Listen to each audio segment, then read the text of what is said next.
Aksara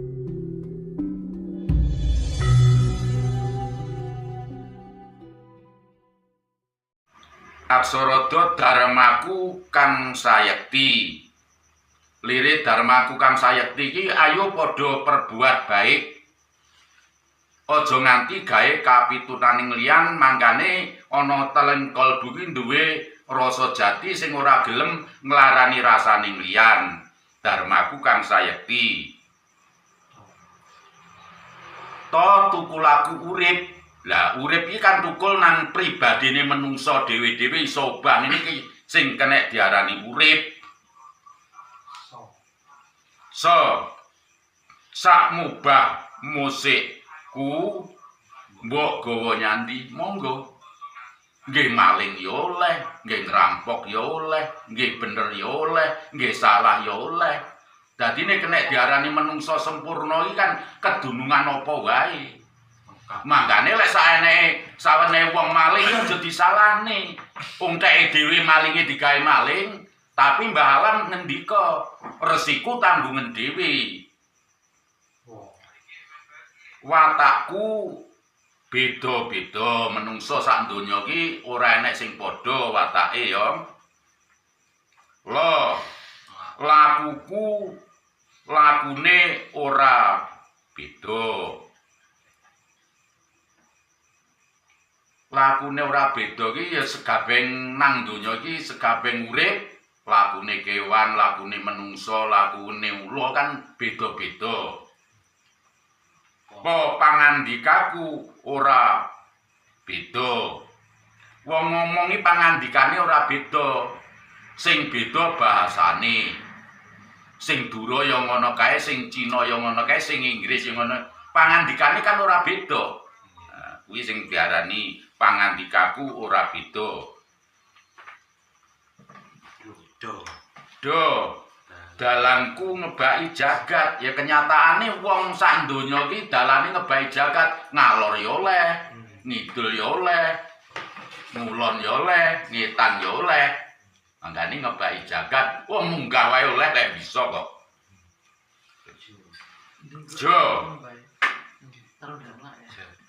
Jagatku jagat alit lan jagat gedhe. Jagat alit iki kang jumeneng nang telenging kalbu, jagat gedhe diarani Hu Akbar kuwi mau. Kan ya ora padha isine.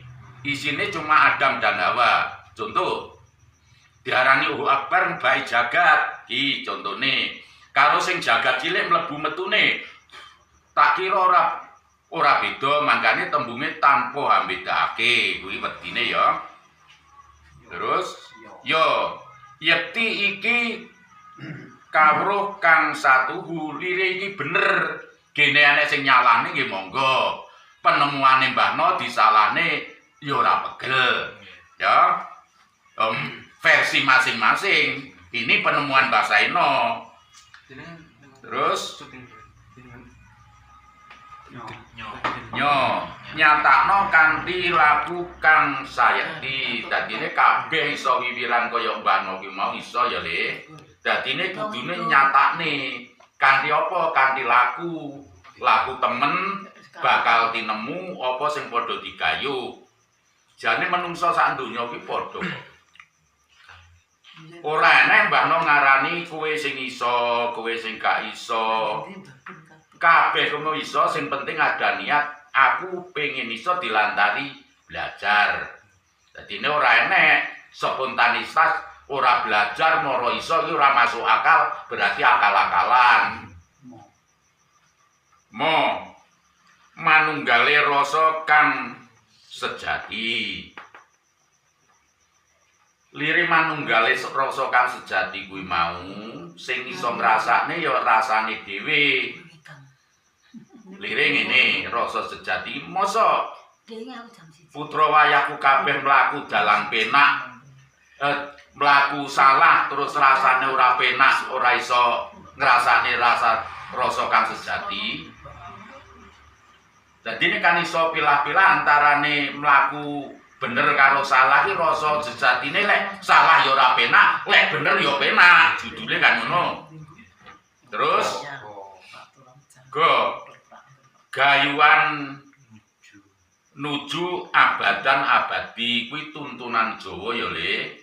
Lek tuntunan Jawa kuwi mau saandene mbahno kuwi mau saiki nang alam rame urip tujuane ora bakal nang swarga. Tujuane nuju nang abadan abadi bali nang jaman langgeng. Oh. Iya to iki. Go mari go. Bali manunggal jati tujuane balik nang jaman langgeng. Asale suwung balik nang suwung. Mangkane putuku kabeh menungso sak donya kuwi mau asale teko suwung. Nganti ora iso balik nang suwung aja nganti nyalahne kancane. Betek apa ora padha gelem liwat dalane suwung. Dalane suwung piye? Tak terapake laku temen liwat dalan siji bener. Kuwi dalane suwung.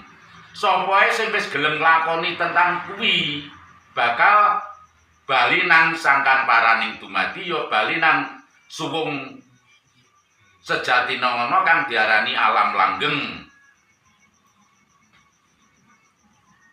Terus apa sateruse? Ya beto. Tunggal sawiji raga langsukma. Lah iki dedeke menungso urip kuwi mau antarane raga sukma urip, antarane sing uripi nunggal jati diarani nyawiji. Ditinggal sitok ya kuming. Ya. Kane kena sing diarani sedulur papat lima pancer karepe dhewe-dhewe. Dadi ini sedulur papat iki aja nganti enek tembung diperani. Oh metu sitok miring kluyuran turut ngembang guyang-guyu tanpa duwe isin. Alias gen.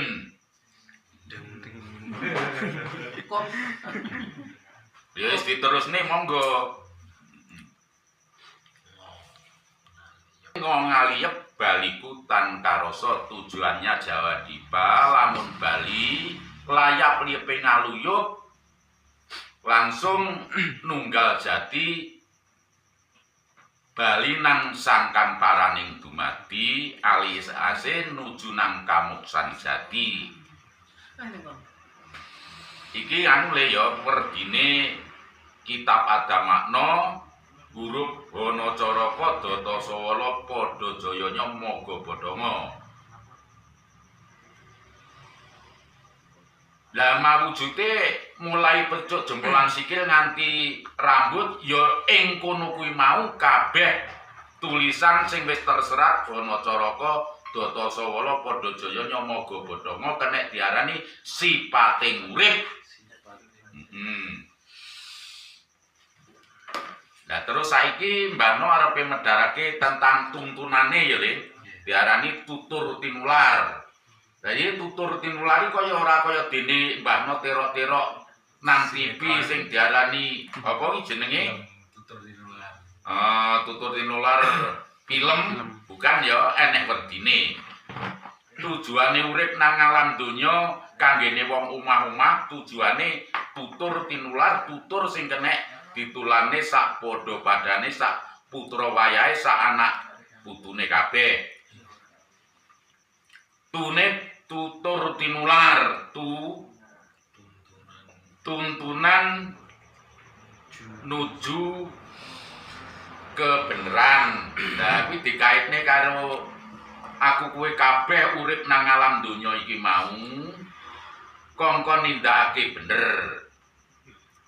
Tur agawe kebukane olah rasa. Dadi ini iso ngenggeni rasa, rumangsa, krasa, ngrumangsani ditepakne nang awake dhewe.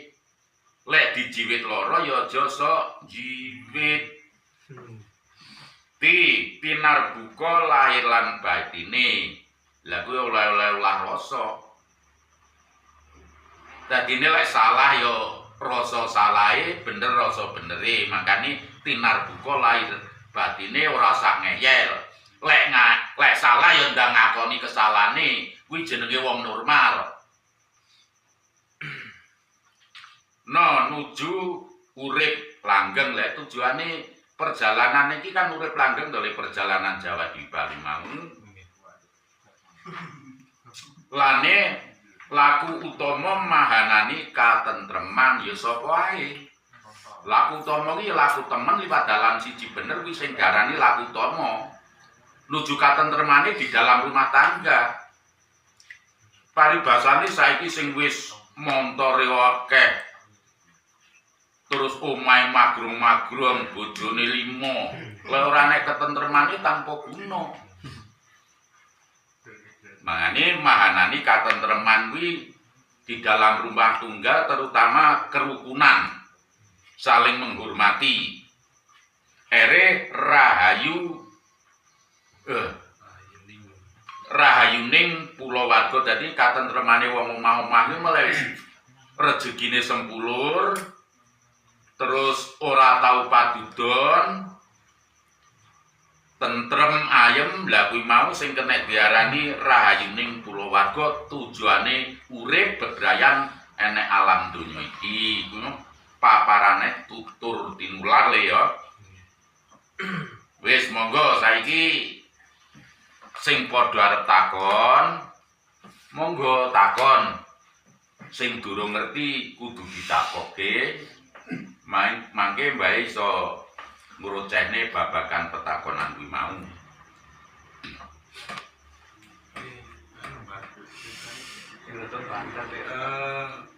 Tata cara bersembayangi tutur tinular ini, Mbak. Nah, saiki ngene ya. Tentang tata cara keagamaan miturut versi masing-masing, miturut kepercayaan masing-masing sing wis diwiwir karo kepercayaane dhewe-dhewe ya. Dadi contone sandene Hindu ngono kae, Islam ngono kae, Kristen ngono kae, lan liya-liyane. Tapi versine Jawa Dipa tutur tinular tentang tata cara sembahyang istilahnya nyembah karo Gustine ya. Trap-trapane ngetrapke tapa yoga semati. Lah tapa yoga semati kuwi mau le ya, tak wiwir. Kata tapa iki dari penampakan. Dadi ini perjalanannya sik rono-rono ya. Jadi penampakan dari segi umat lain sing kene diarani termasuk syariat. Ya sembuh piye lek ngarani. Terus yoga. Yoga mau wis belajar lungguh. Lek penampakan kuwi sik mlaku rono-rono. Belajar lungguh kanthi panurunan wirid apa sing dikehendaki karo tuntunan ya. Tapa, yoga, terus semadi. Semadi ku mau belajar jumbune antarane menepi lahir karo batine. Diusahakan ngelakoni menep, noto, ngakoni urip iki bener-bener sing enek sing nguripi. Tapi tatanan Jawa Dipa le tapa yoga semadi ku mau mungguhe kepercayaane Mbah No, ora ngangge aturan lirik harus madhep gini sipate ngene terus kudu ngene enggak. Saisamu tapi aja nganti ngisa-ngisane karo turu ya oleh, karo ngrokok ya oleh ya. Tapi sing resik atine terus sing dijumbone antarane ngakoni sing nguripi mlebu karo metu iki. Mlebune jawabane Adam, metune Hawa, cuma iku wae sing diarani semedi.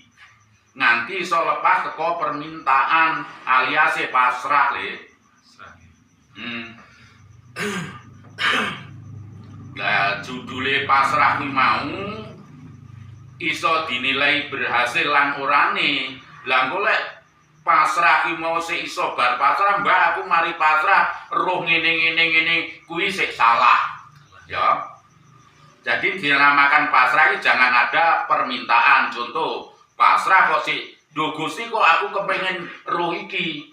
Lah terus ada sesuatu. Lah kuwi sing kena diarani diruwi le.